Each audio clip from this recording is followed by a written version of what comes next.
नमस्कार प्यारे बच्चों। Class 10th chapter number 1 mathematics में हम लोग शुरू करने जा रहे हैं। देखिए, इसके अंदर सबसे पहले संख्याएं। ये संख्याएं दो प्रकार की होती हैं। एक होती हैं आपकी वास्तविक संख्याएं और एक होती हैं आपकी काल्पनिक संख्याएं। वास्तविक संख्याएं और काल्पनिक संख्याएं। तो सबसे पहले हेडलाइन डाल लीजिए, वास्तविक संख्याएं। ठीक है, वास्तविक संख्याओं को इंग्लिश में क्या बोलते हैं? Real numbers. तो इनके बारे में देखेंगे।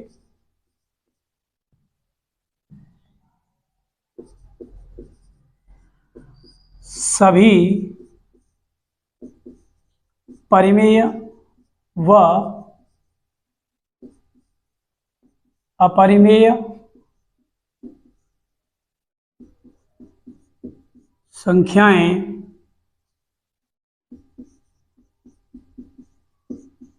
वास्तविक संख्याएं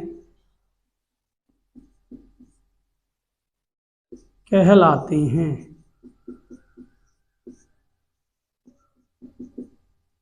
सभी परिमेय व अपरिमेय संख्याएं वास्तविक संख्याएं कहलाती हैं। जितनी भी परिमेय संख्याएं हैं और अपरिमेय संख्याएं हैं वो संयुक्त रूप से क्या कहलाती हैं? वास्तविक संख्याएं। ठीक है ना। इसके अलावा एक डेफिनेशन और हम लोग समझेंगे वास्तविक संख्याओं की। क्या? वे सभी संख्याएं जिनका वर्ग करने पर सदैव एक धनात्मक, वे संख्याएं जिनका वर्ग करने पर सदैव एक धनात्मक संख्या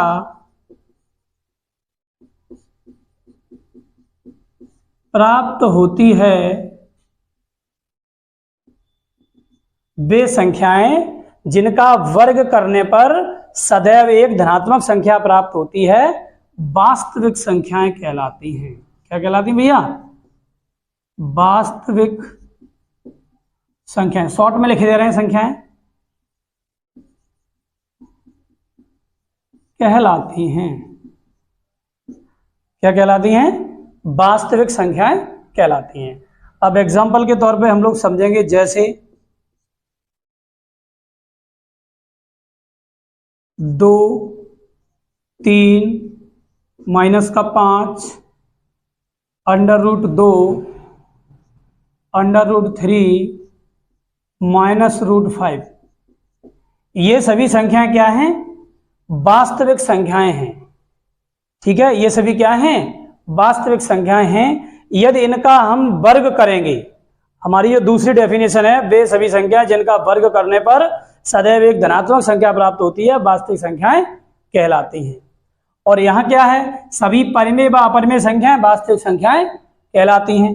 तो इसमें देखिए 2, 3 और ये -5, ये तीनों क्या हैं? परिमेय संख्याएं हैं। और ये तीनों क्या हैं? अपरिमेय संख्याएं हैं। तो हमारी डेफिनेशन होगी, सभी परिमेय और सभी अपरिमेय संयुक्त रूप से क्या कहलाती हैं? वास्तविक संख्याएं। ठीक है, ये वाली डेफिनेशन क्लियर हो गई। दूसरी वाली डेफिनेशन क्या है? वे सभी संख्याएं जिनका वर्ग करने पर सदैव एक धनात्मक संख्या प्राप्त होती है सॉरी, वास्तविक संख्याएं कहलाती हैं। ठीक है, तो इनमें वर्ग करेंगे, 2 का वर्ग करेंगे तो क्या हो जाएगा? 4। क्यों हंसी आ रही भाई? देखिए, 2 का वर्ग 4 और ये -5 का जब स्क्वायर करेंगे तो क्या आएगा? 25। ओके, और √2 का स्क्वायर करेंगे तो क्या आएगा? 2।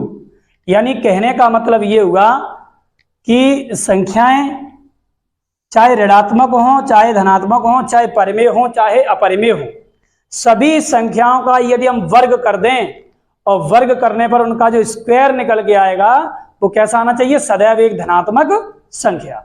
तो वो सभी संख्याएं हमारी क्या कहलाएंगी? वास्तविक संख्याएं कहलाएंगी। क्या कहलाएंगी बेटा? वास्तविक संख्याएं। क्लियर हो गया?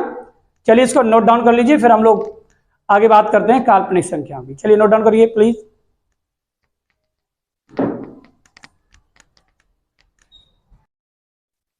तो चलिए बच्चे, नोट डाउन कर लिया होगा सभी लोगों ने। अब इसको हम हटा देते हैं यहां से।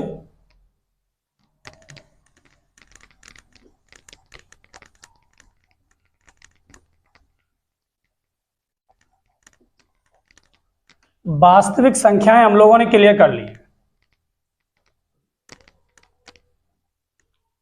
अब हम लोग बात करते हैं काल्पनिक संख्याओं की।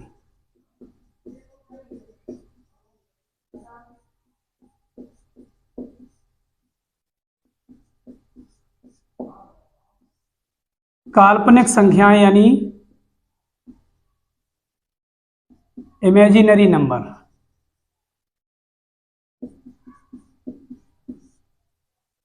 काल्पनिक संख्या यानी इमेजिनरी नंबर, वो नंबर 1 है, ये नंबर 2 है, ठीक है।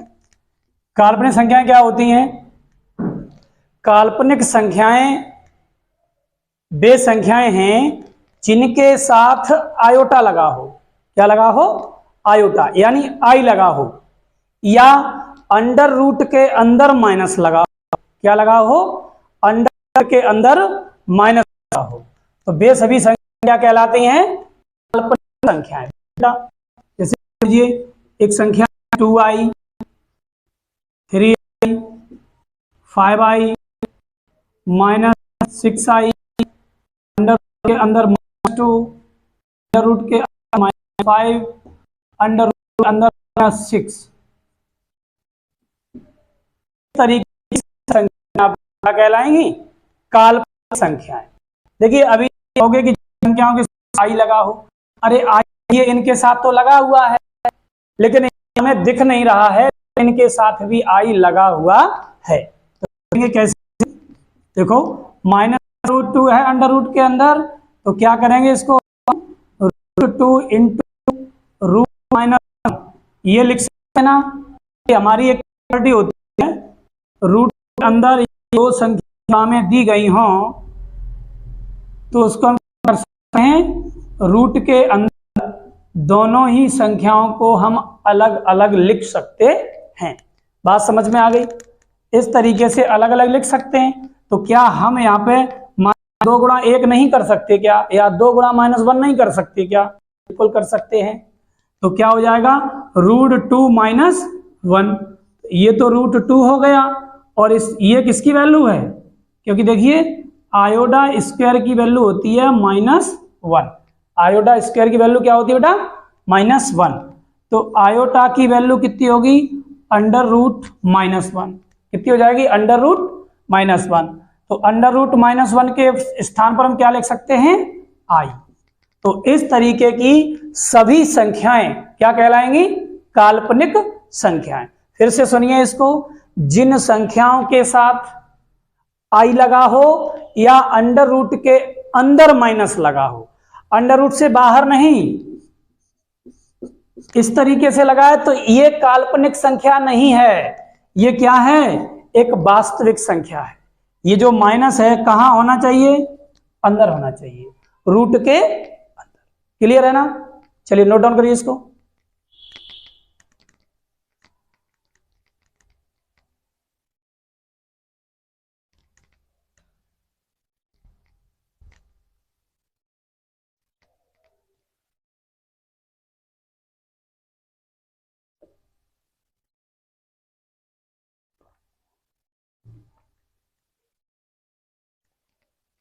तो चलिए, नोट डाउन कर लिया होगा आप लोगों ने।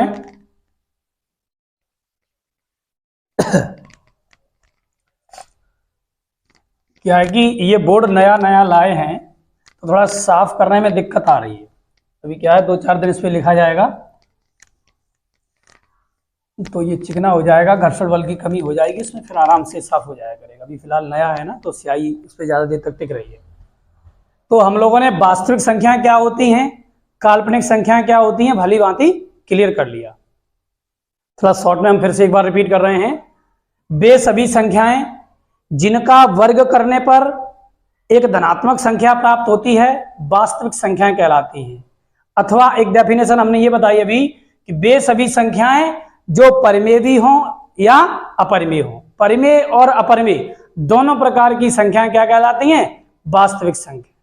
काल्पनिक संख्याएं क्या हैं? जिन संख्याओं के साथ आई लगा हो, क्या लगा हो, आई लगा हो, या अंडर रूट के अंदर माइनस लगा हो। क्या लगा हो बेटा, अंडर रूट के अंदर माइनस लगा हो, तो वो सभी संख्या क्या कहलाएंगे बेटा, काल्पनिक संख्याएं। क्लियर हो गया ना। चलिए ये क्लियर हो गया है, तो अब हम लोग आगे बात करते हैं। काल्पनिक संख्याओं का तो कॉन्सेप्ट क्लियर हो गया। अब वास्तविक संख्याओं में ही हम आगे बात करते हैं। ये बताया गया है कि वास्तविक संख्या में क्या कहा गया है कि परिमेय और अपरिमेय। तो परिमेय संख्याएं दो प्रकार की हो जाती हैं, एक हो जाती हैं परिमेय संख्याएं और एक हो जाती हैं अपरिमेय संख्याएं। बड़े ही ध्यान से आप लोग देखेंगे, ठीक है। तो परिमेय और अपरिमेय संख्याएं अच्छे तरीके से एकदम क्लियरली हो जाएंगी, ठीक है। अच्छे से क्लियर करना है इसको, तो ध्यान दीजिए। परिमेय संख्याएं और अपरिमेय संख्याएं। तो सबसे पहली हेडलाइन डाल लीजिए,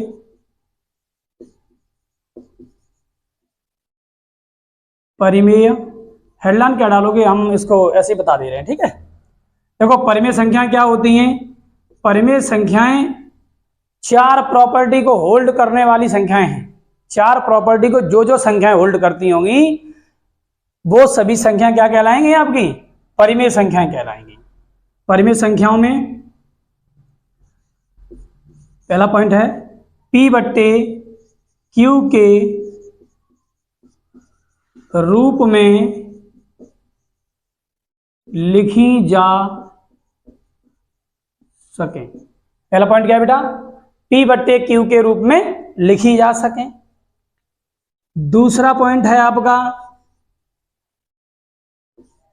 Q is not equals to 0 हो। कहने का तात्पर्य यह है कि संख्या P बट्टे Q के रूप में तो लिखी जा सकें, किंतु Q का मान कभी भी 0 नहीं होना चाहिए। Q का मान कभी भी 0 नहीं होना चाहिए। इसका तीसरा पॉइंट है P व Q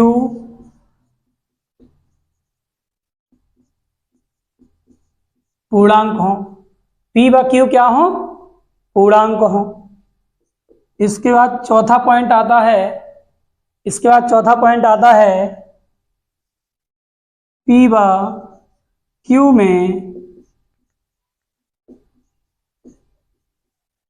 कोई उभयनिष्ठ का मतलब होता है बेटा कॉमन। उभयनिष्ठ का मतलब क्या होता है, कॉमन। P व Q में कोई उभयनिष्ठ गुणनखंड ना हो। P व Q में कोई उभयनिष्ठ गुणनखंड ना हो।